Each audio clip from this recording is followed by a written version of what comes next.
पृथ्वी ने नीति से शादी कर ली है। अंबिका ने विरोध करने की कोशिश की, लेकिन पृथ्वी ने उनका हाथ पकड़ लिया। परिणीति की कहानी में अब एक बड़ा और चौंकाने वाला मोड़ आ चुका है।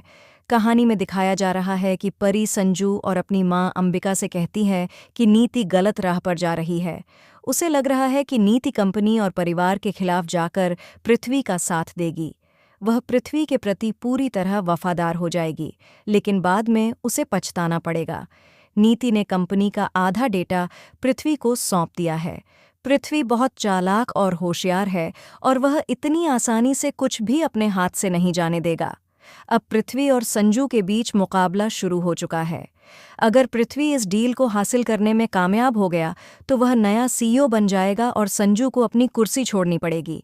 जब संजू ने यह चुनौती स्वीकार कर ली तो परी और अंबिका घबरा गए। दूसरी ओर पृथ्वी अब अंबिका को बर्बाद करना चाहता है। इसके लिए वह नीति से शादी कर रहा है।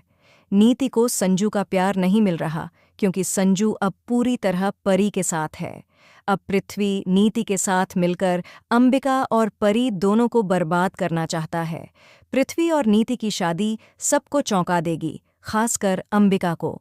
वह गुस्से में आकर नीति पर हाथ उठाएगी और पृथ्वी से कहेगी, मैं जानती थी तुमने मेरी बेटी का सिर्फ इस्तेमाल किया है। उसे बर्बाद करने के लिए ही उसकी जिंदगी में आए थे। आज भी तुम वही कर रहे हो, दूसरों की जिंदगियां बर्बाद करना। पृथ्वी जवाब देगा, मैंने नहीं, आपने अपनी बेटी की जिंदगी बर्बाद की है। आप दूसरों की जिंदगियां बर्बाद करने की काबिलियत रखती हैं। अब देखना दिलचस्प होगा कि क्या परी इन सब बातों को समझ पाएगी और जान सकेगी कि अंबिका और पृथ्वी के बीच दुश्मनी की असली वजह क्या है।